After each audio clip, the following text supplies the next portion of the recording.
اللہم اجعل فی قلبی نورا۔ محبت نے ان پر دیوانگی طاری کر دی تھی۔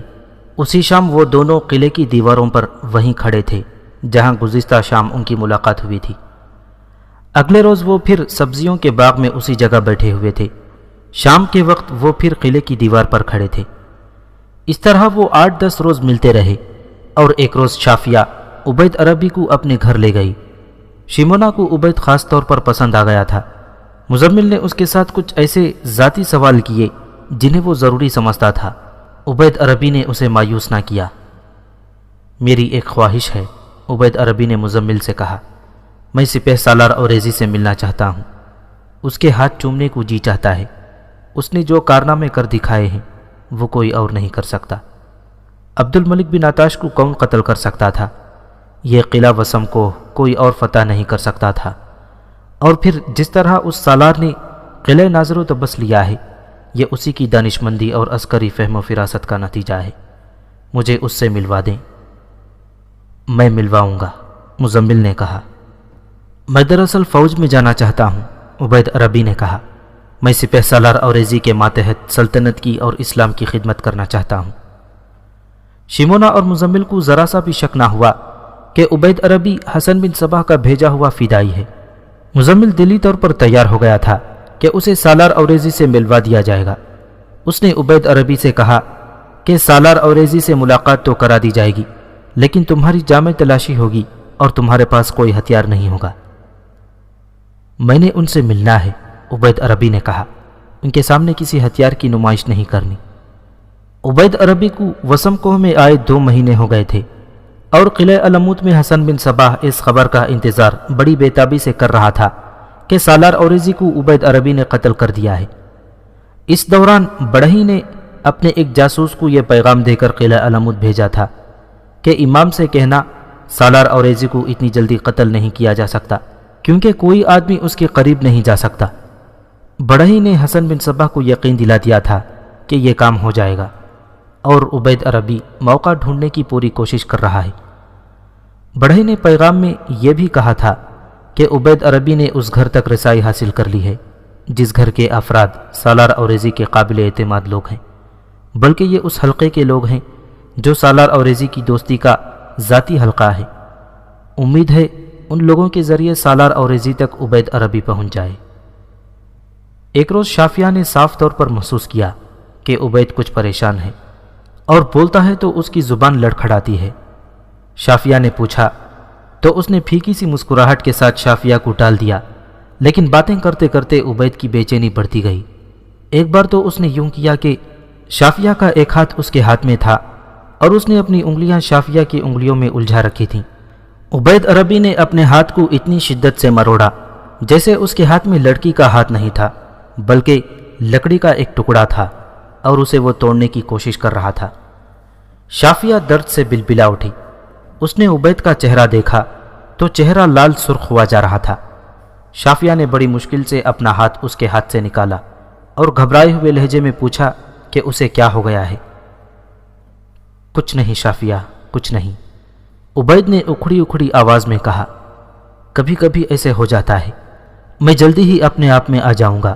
یوں محسوس کرتا ہوں جیسے کوئی غیبی طاقت میرے وجود کے اندر آ کر مجھ پر غالب آنے کی کوشش کر رہی ہو۔ تم گھبراؤ نہیں، چلو گھر چلیں، میں شام تک ٹھیک ہو جاؤں گا، اور ہر روز کی طرح دیوار پر ملیں گے۔ عبید عربی کی یہ حالت دیکھ کر شافیہ کو بھی ویسی ہی بے چینی محسوس ہونے لگی تھی۔ عبید عربی نے اسے بہت تسلی دی اور کہا کہ وہ شام کو اسے بالکل حشاش بشاش دیکھے گی۔ شافیہ اپنے گھر چلی گئی اور عبید عربی بڑھئی کے گھر چلا گیا۔ شافیہ اس کی یہ کیفیت سمجھ ہی نہیں سکی تھی۔ عبید کو جسمانی اینٹھن اٹھ رہی تھی جو صاف علامت تھی کہ یہ شخص نشے سے ٹوٹا ہوا ہے۔ تمہیں امام کی قسم ہے، کوئی بندوبست کرو، عبید نے بڑھئی سے کہا۔ آج تو میری حالت بہت ہی بگڑ گئی تھی، کہیں ایسا نہ ہو کہ لڑکی کو یا کسی اور کو کوئی شک ہو جائے۔ اگر آج مجھے حشیش نہ ملی تو میں پاگل ہو جاؤں گا، اور ہو سکتا ہے اس پاگل پن میں تمہاری گردن مروڑ دوں۔ آج شام تک امید ہے کہ تمہارا نشہ پورا ہو جائے گا، بڑھئی نے کہا۔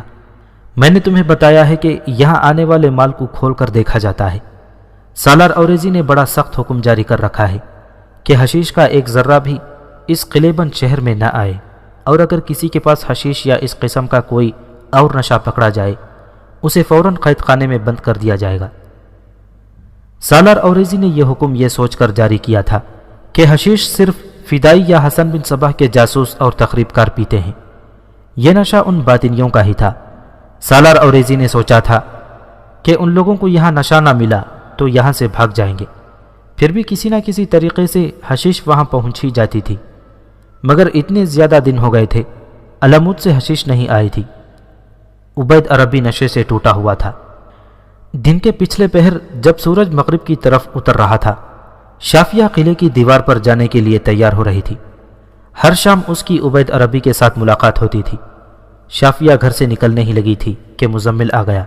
اس نے شافیہ کو بازو سے پکڑا اور اندر شیمونا کے پاس لے گیا۔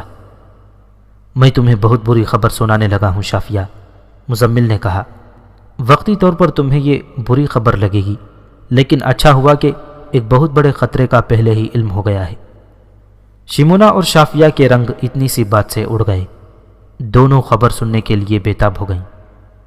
خبر یہ تھی کہ تاجروں کا مال اونٹوں سے قلعے سے باہر اترا تھا۔ مال سے مال کے تبادلے وہیں ہوا کرتے تھے۔ جس روز تاجروں کا مال آتا تھا اس روز وہاں بہت ہی رونق افروز لوگوں کا جمگھٹا ہوا کرتا تھا۔ ویسے بھی وہاں منڈی لگتی تھی، لیکن اتنے زیادہ لوگ ہر روز نہیں ہوتے تھے۔ سالار اوریزی کے حکم کے مطابق وہاں کچھ لوگ گھومتے رہتے اور دیکھتے پھرتے کہ کون کیا لایا ہے اور یہاں کون کیا خرید کر قلعے کے اندر لے جا رہا ہے۔ ایک مخبر نے ایک آدمی کو دیکھا جو الگ تھلگ کھڑا تھا اور اس کے ہاتھ میں ایک کپڑے کا تھیلا تھا۔ یہ تھیلا اتنا سا ہی تھا کہ چوغے کے اندر چھپایا جا سکتا تھا۔ مخبر نے دیکھا کہ بڑھئی اور عبید عربی اس کے پاس کھڑے باتیں کر رہے تھے۔ پھر بڑھئی نے وہ تھیلا اس سے لے لیا اور اپنے چوغے کے اندر کر کے اوپر بازو رکھ دیے اور ایک طرف چل پڑا۔ عبید عربی بھی اس کے پیچھے گیا۔ مخبر کو کچھ شک سا ہوا۔ اس نے ان دو آدمیوں کو بتایا جو کسی بھی تاجر کا مال کھول کھول کر دیکھ سکتے تھے۔ یہ دونوں آدمی دوڑتے ہوئے بڑھئی اور عبید عربی کے پیچھے گئے۔ انہیں دیکھ کر وہ دونوں بھی دوڑ پڑے اور ایک دروازے میں داخل ہو گئے۔ یہ قلعے کی ایک طرف کا دروازہ تھا۔ وہ بھاگ کر جا ہی کہاں سکتے تھے۔ انہیں قلعے کے اندر پکڑ لیا گیا۔ انہیں یہ تھیلا جس آدمی نے دیا تھا وہ پہلے ہی کہیں روپوش ہو گیا تھا۔ اس تھیلے کو کھول کر دیکھا تو اس میں خشک حشیش بھری ہوئی تھی۔ یہ خاصی لمبی مدت استعمال کرنے کے لیے کافی تھی۔ بڑھئی اور عبید عربی کو پکڑ کر کوتوال کے پاس لے گئے۔ کوتوال نے ان دونوں کو قید خانے میں بند کر دیا۔ شافیہ نے جب سنا کہ عبید عربی قید خانے میں بند ہو گیا ہے تو اس کے آنسو بہنے لگے اور وہ مزمل کے پیچھے پڑ گئی کہ اسے وہ قید خانے میں لے چلے۔ وہ عبید عربی سے ملنا چاہتی تھی۔ وہ کہتی تھی کہ عبید عربی ایسا آدمی نہیں۔ شیمونا اور مزمل اسے سمجھانے کی کوشش کرنے لگے کہ کسی انسان کا پتہ نہیں ہوتا وہ در پردہ کیا ہے، لیکن شافیہ عبید کے خلاف کچھ سننے کو تیار نہیں تھی۔ وہ کہتی تھی کہ عبید ایسا آدمی نہیں اور یہ ضرور کہیں غلط فہمی ہوئی ہے۔ مزمل نے شافیہ کی یہ جذباتی حالت دیکھی تو وہ پریشان سا ہو گیا۔ اس نے شافیہ سے کہا کہ وہ جا کر معلوم کرتا ہے کہ عبید عربی حشیش اپنے پاس رکھنے کا مجرم ہے یا نہیں۔ ہو سکتا ہے اسے معلوم ہی نہ ہو اور یہ حشیش اس کے چچا بڑھئی کے لیے آئی ہو۔ مزمل آفندی اور بن یونس سالار اوریزی کے خاص آدمی تھے۔ اوریزی نے ان دونوں کو جاسوسی کے محکمے میں باقاعدہ طور پر رکھ لیا تھا، لیکن اوریزی کے ساتھ ان کے تعلقات دوستانہ بھی ہو گئے تھے۔ قید خانے میں کوئی اور آدمی نہیں جا سکتا تھا، لیکن مزمل اور بن یونس کے لیے کہیں بھی کوئی رکاوٹ نہیں ہوتی تھی۔ مزمل بن یونس کو ساتھ لے کر قید خانے کی محتمم سے ملا اور کہا کہ وہ ان دو قیدیوں سے ملنا چاہتا ہے جنہیں گزشتہ روز حشیش کے سلسلے میں گرفتار کر کے یہاں بھیجا گیا تھا۔ محتمم نے اسی وقت قید خانے کے داروغہ کو بلا کر کہا کہ ان دونوں کو ان دو قیدیوں کے پاس لے جائے جن کے قبضے سے حشیش برآمد ہوئی تھی۔ داروغہ ان دونوں کو لے گیا اور داروغہ ہی نے انہیں بتایا کہ بڑھئی کو ایذا رسانی والے کمرے میں لے جایا گیا ہے اور اسے بہت ہی اذیتیں دی جا رہی ہیں، لیکن وہ بتا نہیں رہا کہ یہ حشیش کہاں سے آئی ہے۔ اس پر شک یہ ہے کہ وہ فدائی ہے اور علمود کا جاسوس بھی ہے۔ عبید عربی کے متعلق داروغہ نے بتایا کہ وہ کوٹری میں بند ہے اور وہ تو یوں سمجھو کہ پاگل ہو چکا ہے۔